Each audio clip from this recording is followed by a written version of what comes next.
말씀 보도록 하겠습니다. 말씀은 요한복음 15장 1절에서 5절 말씀입니다.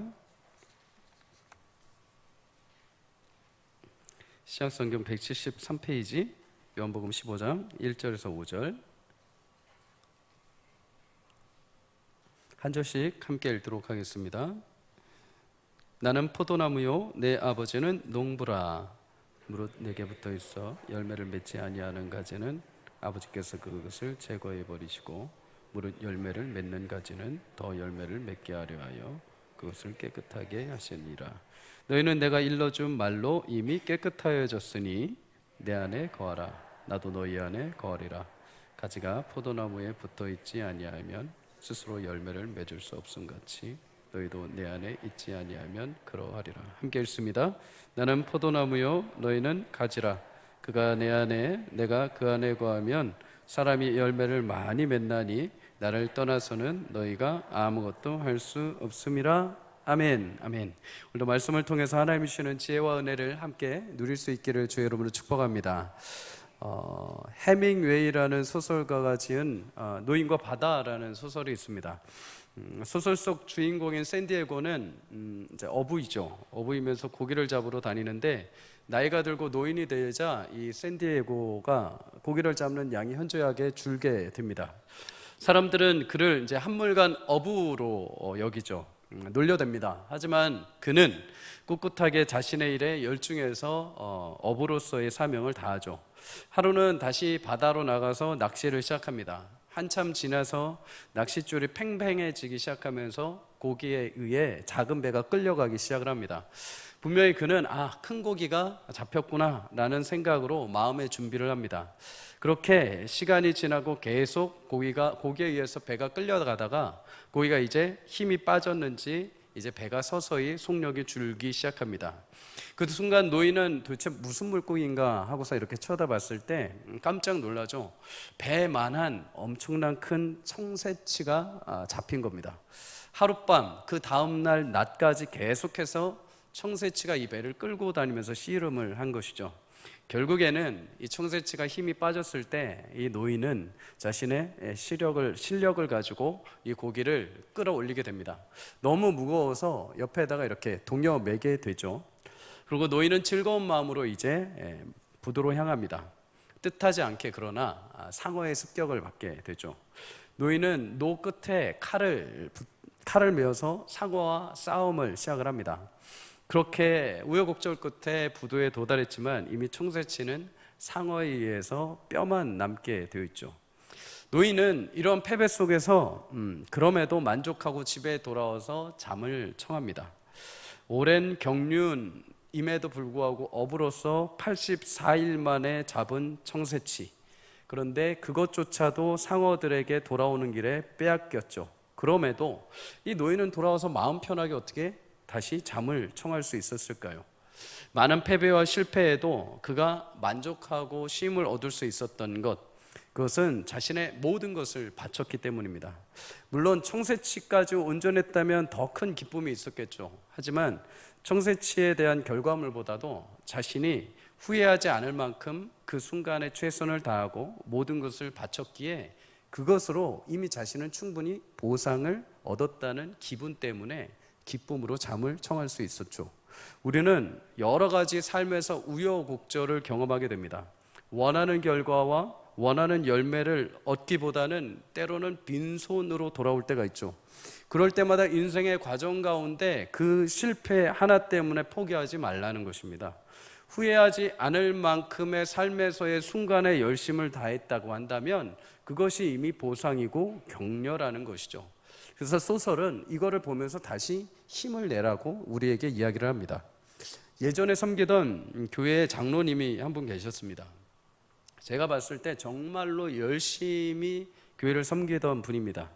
교회가 어려움이 생겼을 때 보통 사람들은 이쪽 저쪽 하면서 이렇게 인간적인 방법으로 해결을 해보려고 합니다. 그런데 이 장로님은 좌우로 치우치지 아니하고 딱 기도하고 그냥 하나님이 주신 마음, 교회를 위해서 결정을 하게 됩니다. 마침내 그 결정으로 교회가 문제가 잘 어느 정도 해결이 되고 어느 정도 수습이 되었습니다. 그런데 그 뒤에 희한한 일이 생겼습니다. 뭐냐면 자신의 어떤 의견, 자신이 생각했던 것들 들어주지 않았던 사람들을 통해서 이제 원망의 소리가 막 나오는 거죠. 이 장로님은 자신의 힘과 에너지와 열심히 시간을 들여 투자했는데, 그래서 결실을 맺었는데 돌아오는 것은 원망과 불평과 여러 가지 아우성 소리라는 겁니다. 하루는 얼마나 억울하셨는지 저한테 전화가 왔습니다. 그래서 막 하소연하는 겁니다. 내가 이럴 줄 알았으면 안 했다는 겁니다. 그럴 줄 알았으면 내가 이렇게 짐을 안 졌다는 거죠. 그런데 이렇게 열심을 다했는데, 이렇게 해결을 했는데도 사람들은 왜 그렇게 얘기를 하느냐. 제가 무슨 말로 위로를 할 수 있겠습니까? 그냥 장로님 하신 거 하나님이 다 아시고, 누군가가 언젠가는 교회가 다 인정하고 이해할 것입니다. 결코 수고 헛된 것 되지 않을 것입니다 하면서 위로하며 기도했던 적이 있습니다. 저는 개인적으로 성경에서 유익이라는 단어를 굉장히 좋아합니다. 유익. 그리스도 안에서 하나님이 주시는 모든 일, 그것은 우리에게 유익이 되게 하시는 줄 믿습니다.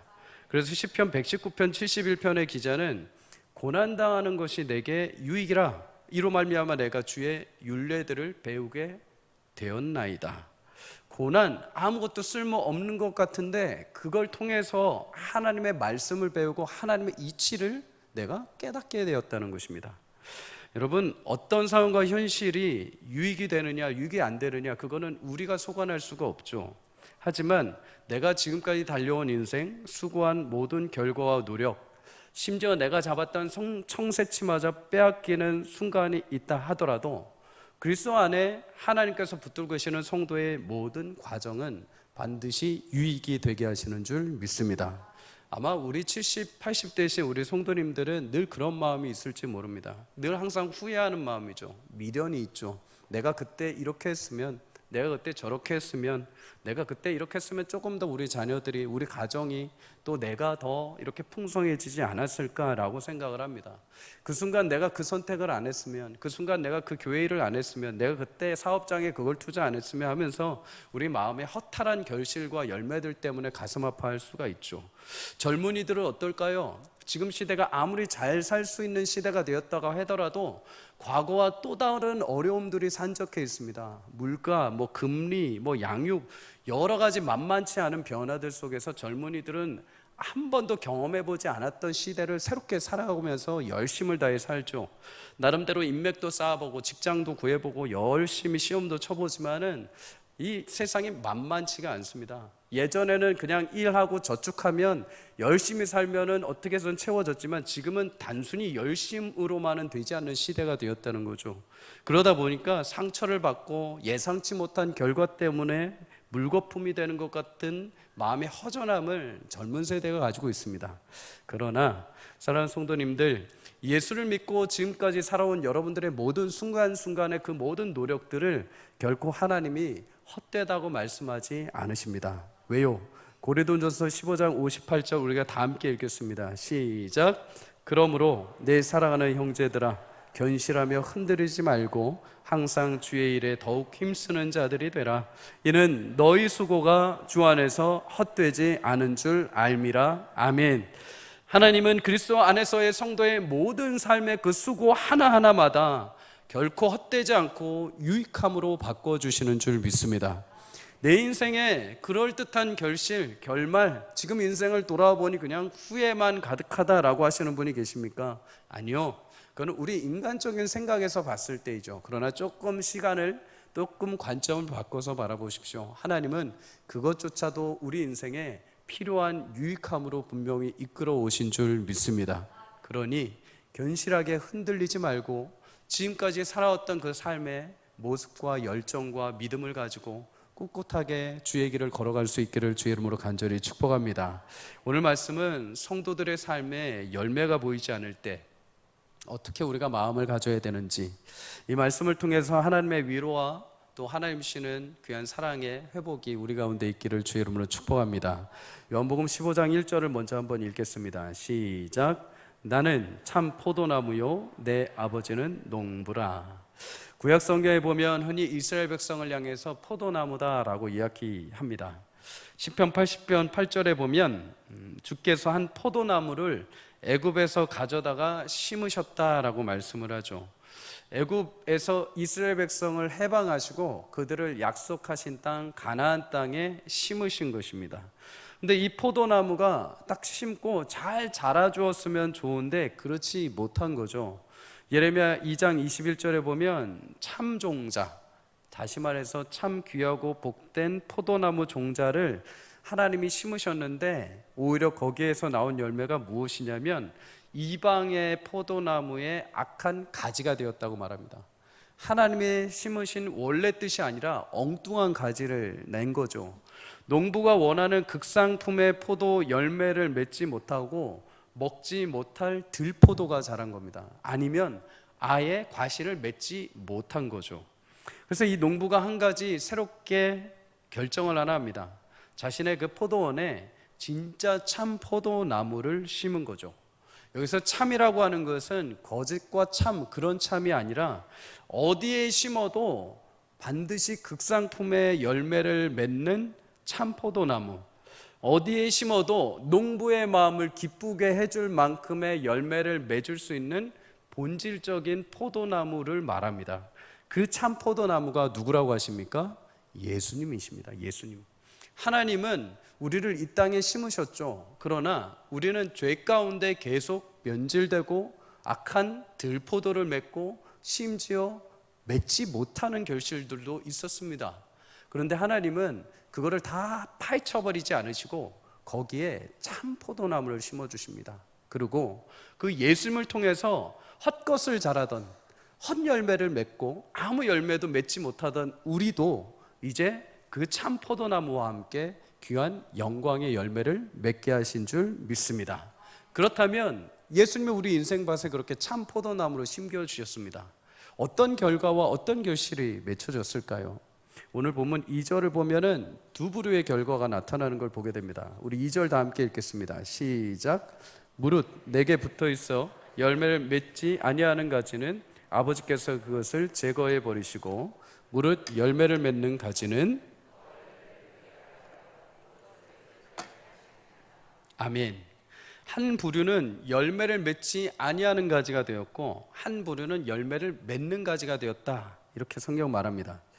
모두 다 한결같이 열매를 맺으면 좋은데 그렇지 못한 가지, 그러한 가지가 섞여 자라게 된 거죠.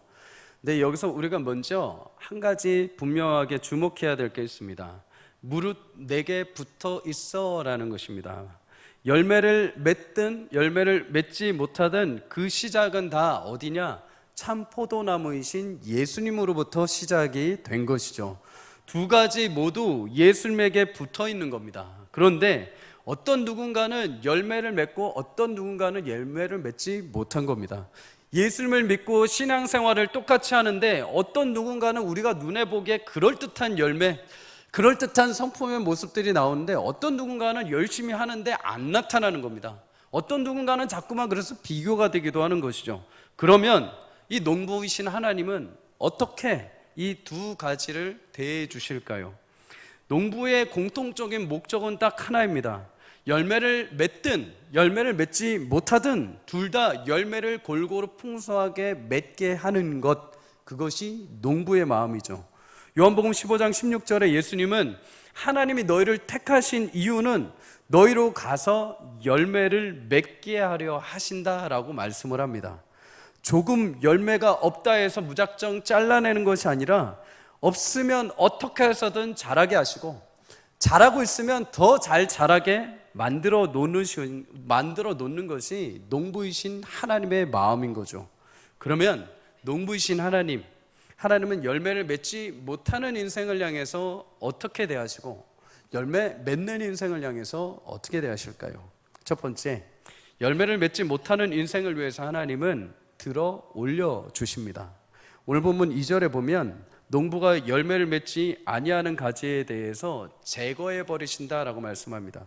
흔히 우리는 이 제거한다, 여기서 우리가 일단 공포와 두려움을 맞습니다. 하나님 날 잘라버리시면 어떡하지? 이런 무서움에 사로잡히죠. 근데 여기서 나온 헬라어 아이로라는 이 단어는 자른다라는 의미도 있지만 보다 근본적인 의미에서는 들다, 들어 올린다라는 의미가 있습니다. 이 의미를 적용을 해보자면 열매를 맺지 않는 가지에 대해서 농부이신 하나님 아버지께서 그것을 들어 올려주신다는 것이죠. 우리는 여기서 농부이신 하나님의 아버지의 마음을 알 수 있습니다. 포도나무 가지를 보면은 이 가지들이 밑으로 축 처져서 땅으로 이렇게 자라는 것을 우리는 보게 되죠. 땅에 가지가 처지게 되면은 햇빛도 잘 못 받고 열매도 그 땅에서 잘 자라지 못합니다. 심지어 비가 많이 오게 될 경우에 이 가지에 물이 흥건하게 적셔서 곰팡이가 쓸고 썩게 되죠. 이 가지는, 땅에 처진 가지는 쓸모가 없게 됩니다. 그래서 포도 농부가 어떻게 한다는 겁니까? 이 처져 있는 가지를 높이 들어 올려주신다는 거죠. 나무와 나무, 막대기와 막대기를 가지고 와서 심고 거기다가 줄을 연결해서 이 처져 있는 가지를 줄 위에다 얹어주는 겁니다. 높이 위로 올려주는 거죠. 그리고 마침내 이 열매를 맺지 못하던 가지가 이제 공기와 햇빛과 건조함을 잘 받아서 열매를 맺게 만들어 주신다는 거죠. 이 일을 누가 하시느냐? 농부이신 하나님이 해주십니다. 우리 아버지 하나님이 여러분 땅에 그렇게 처져 있는 열매를 맺기 어려운 가지를 들려 올려주시고 풍성하게 영양분을 공급해 주시는 줄 믿습니다. 하나님은 이 일을 계획하시고 이루어 가시는 분이죠. 이사야 14장 24절은 그래서 이렇게 말씀합니다. 다 함께 읽겠습니다. 시작. 만군의 여호와께서 맹세하여 이르시되 내가 생각한 것이 반드시 되며 내가 경영한 것을 반드시 이루리라. 아멘. 농부이신 하나님께서 생각하고 계획하시는 모든 일이 반드시 성도의 삶에 이루어지는 줄 믿습니다. 그래서 성도의 열매와 결실은 하나님이 이루시는 겁니다. 내가 계획하고 마치 내가 이루는 것 같죠? 그러나 아무리 사람이 계획을 해도 그것을 이루시는 분은 하나님이십니다. 하나님이 계획하시고 하나님이 우리 인생 가운데 그 열매를 맺게 하시죠. 하나님은 이 일을 계획하시고 끝까지 완성하십니다. 그러기에 성도들은 결국에 가서 싫든 좋든 하나님이 원하시는 열매를 맺게 되는 줄 믿습니다. 어린 나이에 애굽의 종으로 팔려갔던 요셉, 그는 종살이를 하고 국무총리의 자리까지 오르게 됩니다. 그가 형들 앞에서 고백했던 것이 무엇입니까? 하나님이 생명을 구원하시려고 나를 당신들보다 먼저 보내셨습니다. 내가 팔리고 내가 종살이를 하고 내가 국무총리에 오른 것은 나의 계획, 나의 어떤 뜻, 나의 능력에 하나도 첨가된 것이 아니라 하나님의 계획이었고 하나님이 이루신 사건이라는 것입니다. 철저하게 하나님이 내 인생을 그렇게 인도해 오셨다는 거죠. 바울도 마찬가지입니다. 그의 자랑할 만한 혈통, 뛰어난 율법적 지식, 학식, 경험, 모든 것이 자신의 사역을 하는 데 있어서 하나도 쓰이지 않았다고 합니다. 오히려 자신은 따지고 보면은 괴수 중에 괴수, 내가 죄인 중에 죄인, 내가 예수 믿는 사람을 핍박하고 죽였던 죄인이라는 겁니다. 그런데 그가 지금 전도하고 사람들을 세우고 교회를 세우는 그 모든 것은 오직 나를 먼저 불러주시고 찾아와 주신 예수님의 은혜라는 겁니다. 내가 한 것 하나도 없다는 거죠. 그래서 고린도전서 15장 10절은 이렇게 말합니다. 그러나 내가 나 된 것은 하나님의 은혜로 된 것이니 내게 주신 그의 은혜가 헛되지 아니하여, 함께 읽습니다. 내가 모든 사도보다 더 많이 수고하였으나 내가 한 것이 아니오 오직 나와 함께 하신 하나님의 은혜로라. 아멘.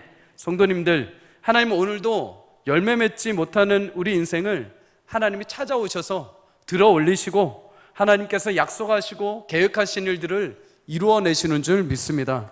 하나님은 그 일을 완성하시고 이루어 가실 겁니다. 그것이 어떠한 수고가 되든 어떤 땀을 흘리든 어떤 대가를 치르든 농부이신 아버지 하나님은 그 일을 이루어내실 겁니다. 예전에 청년들하고 충남 예술에 있는 한 교회를 방문했습니다. 단기 선교를 했죠. 그 단기 선교 기간에 이제 밭에 가서 잠시 도와드리는 시간이 있었습니다. 한 팀은 버섯 농장, 한 팀은 머루 농장 이렇게 갔습니다. 저도 머루 농장에 가서 이렇게 일을 하는데 그 머루 농장이 이렇게 산 비탈에 있었습니다. 그러니까 위에서 이렇게 작업하기 위해서는 허리를 많이 굽혀야 되고 아래서 작업하기 위해서는 산 쪽으로 더 기대야 되고 이게 굉장히 허리가 아프더라고요.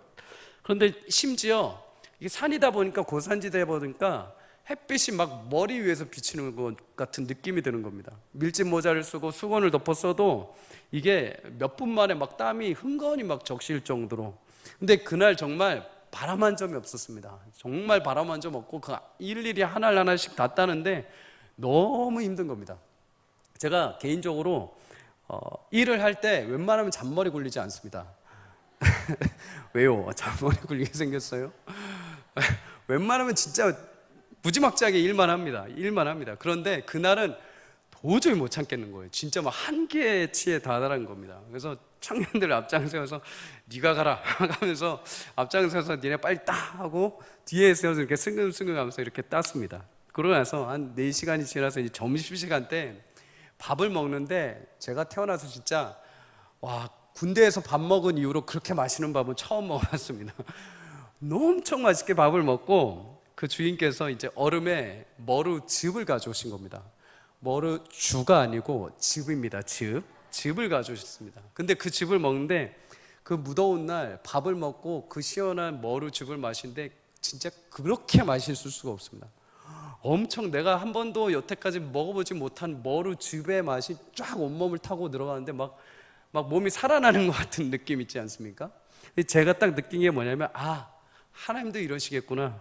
수고하고 땀 흘려서 키운 그 열매를 맛보는 그 순간 하나님도 참 기뻐하시겠구나.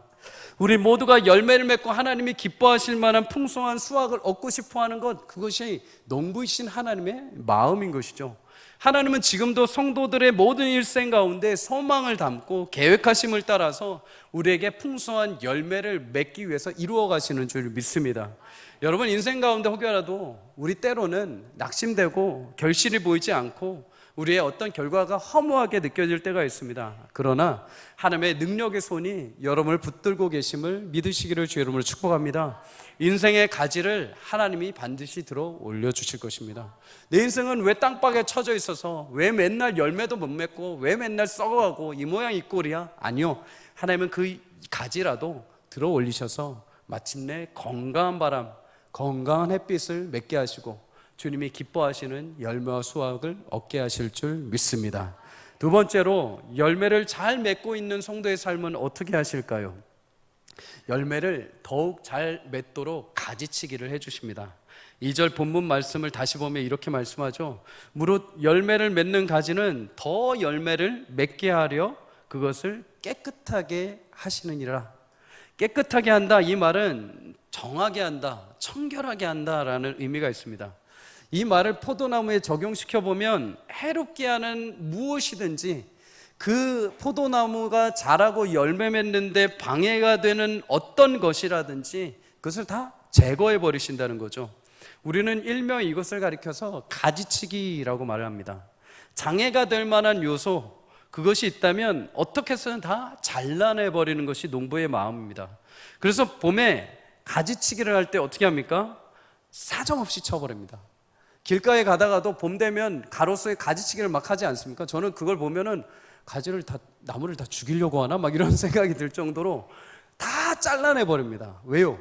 그 장애물을 잘라내야 그 다음 여름에 나무들이 풍성하게 자라기 때문이죠.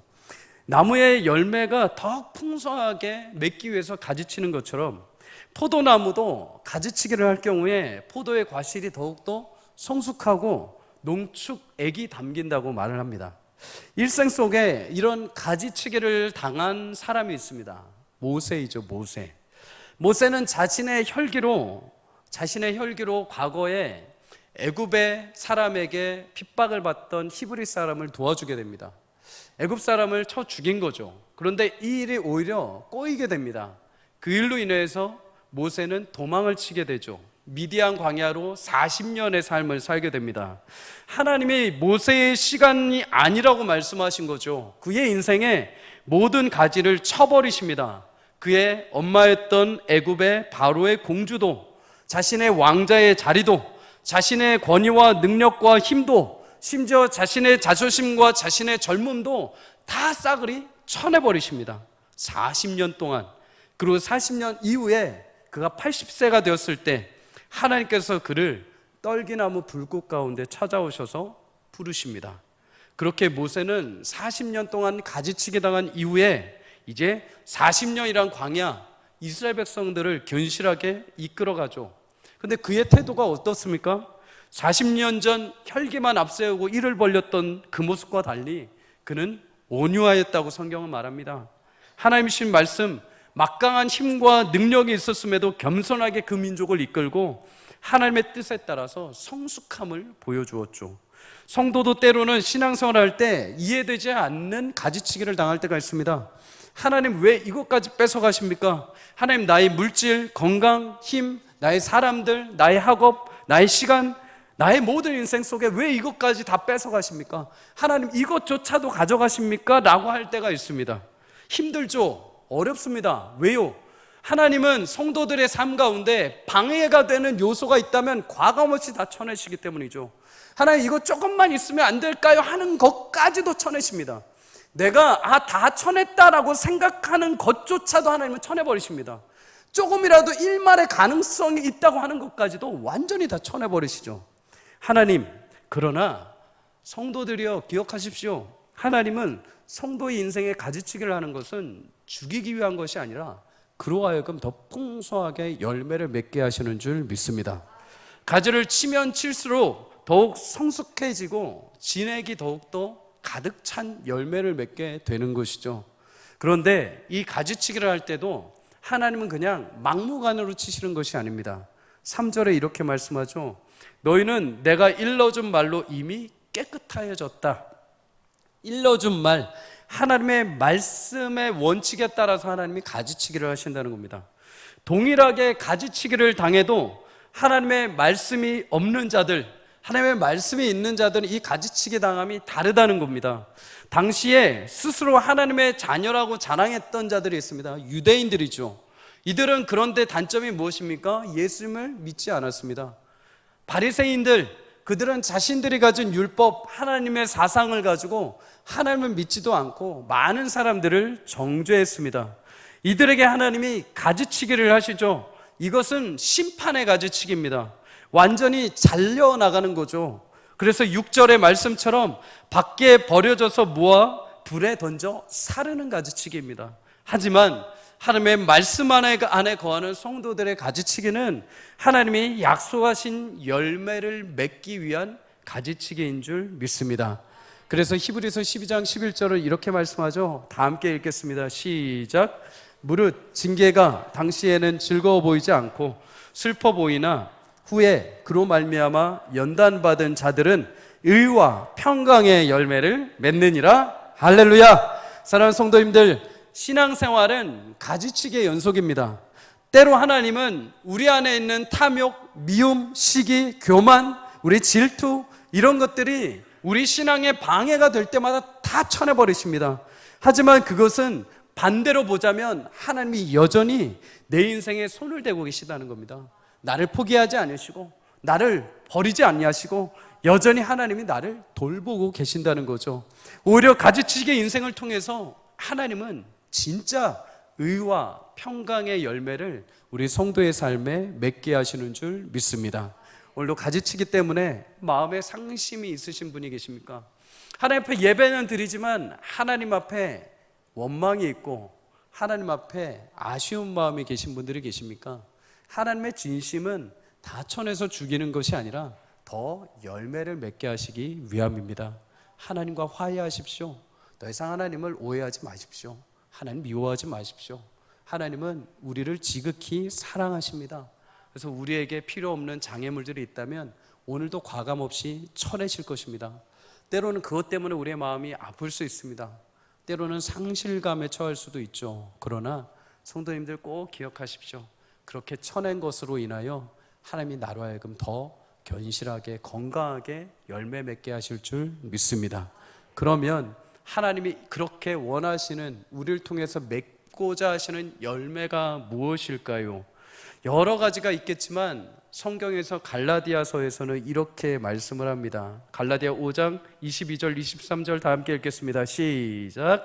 오직 성령의 열매는 사랑과 희락과 화평과 오래 참음과 자비와 양선과 충성과 온유와 절제니 이 같은 것을 금지할 법이 없느니라. 아멘. 여기서 말씀하는 열매는 인격입니다. 성품이죠. 하나님과 관계하는 성도들에게 맺혀지는 열매, 성품입니다. 예수를 믿는 성도의 인격에는 사랑이 맺힙니다. 희락, 화평, 오래 참음, 자비, 친절, 충성, 온유, 절제, 이런 것들이 그냥 뚝 하나만 잘하는 것이 아닙니다. 누구는 사랑, 누구는 친절, 이것만이 아니라 동시에 이 9가지 열매가 풍성하게 자라게 하신다는 거죠. 그런데 이렇게 자라면 자랄수록 점점 그 모습에서 누가 보입니까? 예수님이 보이는 것입니다. 예수님을 닮아가는 것이죠. 예수님의 흔적, 예수님의 향기가 성도 안에 맺혀지는 겁니다. 그래서 요한복음 15장 8절에 예수님은 너희가 열매를 맺으면 내 아버지께서 영광을 받으실 것이요 너희는 내 제자가 되리라 라고 말씀을 하십니다. 성도님들, 우리에게 진정한 열매, 우리가 구원을 받고 하나님의 자녀로 살아가는 하나님의 목적이 있습니다. 그것은 마땅히 이 땅에서 필요한 것들을 공급받고 하나님의 인도하심을 당연히 받는 것이 맞습니다. 그런데 최종적인 하나님의 목적이 무엇일까요? 예수님은 분명히 말씀하십니다. 우리를 통해서 하나님이 영광받기 위하십니다. 우리의 삶을 통해서 하나님이 원래 아담과 하와 태초에 명하셨던 그 사명대로 청지기 일을 감당하고 하나님이 기뻐하실 만한 영광을 우리를 통해 누리기 원하시는 것, 그것이 하나님의 목적이십니다. 또 하나는 우리가 그 예수님을 닮아가는 거죠. 삶 속에서 내 마음대로 가는데 예수님 쫓아오십시오, 도와주십시오가 아니라 우리 삶이 여태까지 엉뚱한 것을 향하고 세상의 것을 향하고 세상의 이치를 따르던 삶이 예수님을 믿고 나선 예수님을 따라가는 것이죠. 하나님이 가장 기뻐하신 참 포도나무, 어디에 심어도 하나님이 기뻐하실 만한 열매를 맺은 참 포도나무이신 예수님을 닮아서 같이 붙어서 가지를 내고 열매를 내는 것, 예수님의 성품을 나타내는 것, 어디를 가든 우리가 어디에 심겨지든 참 포도나무처럼 예수님의 향기, 예수님의 편지가 되는 것, 그것이 하나님의 목적인 것입니다. 사랑하는 성도님들, 어디를 가든 여러분들과 제가 주의 영광을 드러내는 삶이 되기를 주의 이름으로 축복합니다.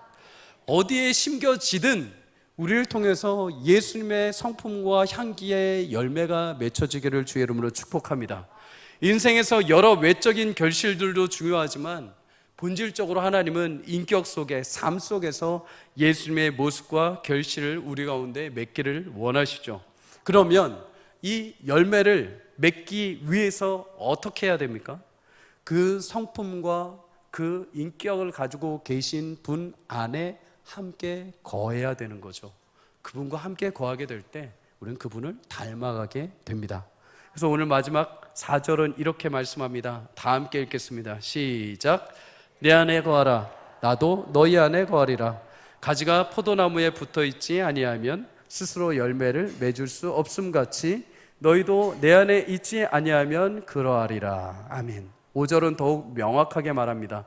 너희가 나를 떠나서는 아무것도 할 수가 없습니다. 예수님과 함께 교제하고 그 안에서 관계하는 것, 그것을 통해서 우리는 무엇이든 할 수 있는 줄 믿습니다. 성경에도 보면 예수님을 만나고 예수님처럼 행한 사람들이 등장합니다. 바울도 그랬지만 베드로와 요한도 그랬습니다. 그들은 성전 미문 앞에 앉아있는 38년 된 안진뱅이를 만나게 되죠.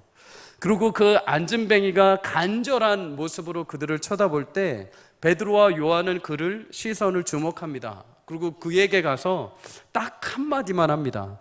은과 금은 내게 없거니와 내게 있는 이것을 너에게 주노니 나사렛 예수 그리스도의 이름으로 일어나 걸으라. 예수님의 사랑과 자비, 긍휼하심, 오래 참음, 그 모든 인격의 마음이 아무도 관심 갖지 않던 그 38년 된 안진뱅이를 향해서 이들이 시선을 주게 된 것이죠. 그리고 이들이 준 것이 무엇입니까?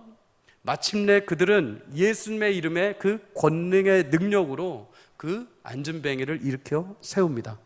반대로 말하자면 이들에게는 예수님이 없이는 아무것도 아니라는 겁니다. 예수님이 없이는 그들이 행할 수 있는 것이 아무것도 없었다는 거죠. 그러나 그들 안에 예수님이 거하고 예수님 안에 그들이 거했을 때 그들은 놀라운 기적의 열매를 맺은 줄 믿습니다. 사랑하는 성도님들, 우리가 열매를 맺을 수 있는 방법은 딱 하나입니다. 예수님 안에 거하시길 주의 이름으로 축복합니다. 예수님과 함께 교제하는 것이죠. 예수님을 떠나서는 아무것도 할 수가 없습니다. 조금 더 적나라하게 말하면 예수님을 떠나서는 여러분과 저는 아무것도 아닙니다. nothing입니다. 아무것도 아닌 존재이죠. 그러나 예수님이 우리 가운데 계신다면 우리는 모든 것이 됩니다. 물질이 없어서, 건강이 없어서, 능력이 없어서 할 수 없는 것이 아니라 예수님이 없으면 아무것도 할 수가 없습니다. 그러나 예수님이 함께 거하시면 물질과 건강, 능력을 넘어서 하나님이 우리 안에 주신 열매, 온전한 건강한 열매를 맺게 하시는 줄 믿습니다. 고 이어령 박사님의 소설로 떠나는 영성순례라는 책이 있습니다. 이 책에 보면은 이런 문구가 있습니다. 뉴턴에게 묻고 싶었다. 사과가 떨어지는 것을 보고 당신은 중력의 법칙을 발견하고 그것으로 우주를 설명하려고 했다. 하지만 그 높은 가지에 사과가 매달려 있게 한 생명의 힘에 대해서는 아무런 설명도 하지 못했다. 그렇죠. 우리는 그 높은 가지에 사과가 매달려 있게 한 생명의 힘이 무엇인지 압니다. 누구입니까? 하나님이십니다. 우리의 농부이신 예수 그리스도이십니다. 예수님께 붙어 있을 때 우리는 위대한 열매를 맺게 되는 줄 믿습니다. 성도님들, 오늘도 예수님은 우리와 함께 거하시며 풍성한 열매를 맺기를 원하십니다. 요한복음 15장 7절은 말씀합니다. 너희가 내 안에 거하고 내 말이 너희 안에 거하면 무엇이든지 원하는 대로 구하라. 그리하면 이루리라. 아멘. 성도님들, 이러한 놀라운 은혜와 결실이 여러분과 제 안에 있기를 주의 이름으로 축복합니다. 예수님과 함께 거할 때 예수님이 여러분을 들어 올려 주실 것입니다.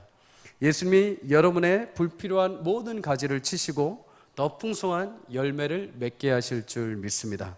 그리고 마침내 여러분을 통해서 예수님을 볼 수 있는 생명의 도구로 여러분을 사용해 주실 것입니다.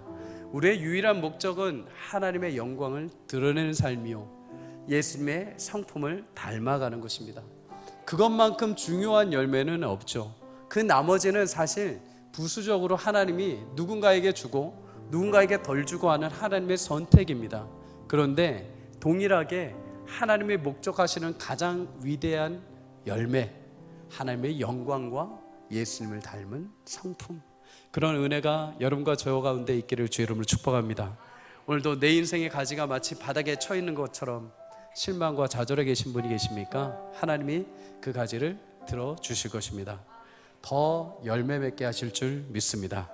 그 소망을 가지고 한 주 동안에도 주님과 함께 귀하게 풍성한 열매를 맺는 저와 여러분이 되시기를 주 이름으로 축복합니다. 우리 시간 잠시 함께 기도하기를 소망합니다. 함께 기도하실 때, 하나님, 내 인생, 지금까지 살아온 인생 보니까 바닥에 그냥 널브러져 있는 가지와 같습니다. 그렇지만 하나님, 다시 내 인생의 가지를 들려 올려 주시옵소서. 약속하신 생명의 열매를 맺게 하여 주시옵소서. 하나님, 내 인생에 수많은 가지치기가 있습니다. 때로는 아프고 상합니다. 그럼에도 그것을 통해서 하나님 더 진에게 묻어나는 영광의 결실을 맺게 하실 줄 믿습니다. 그런 귀한 열매를 맺는 우리 삶이요, 가정이요, 나의 직장이요, 나의 자녀들 되게 하여 주시옵소서. 우리 주의 이름 만물로 통성으로 기도합니다.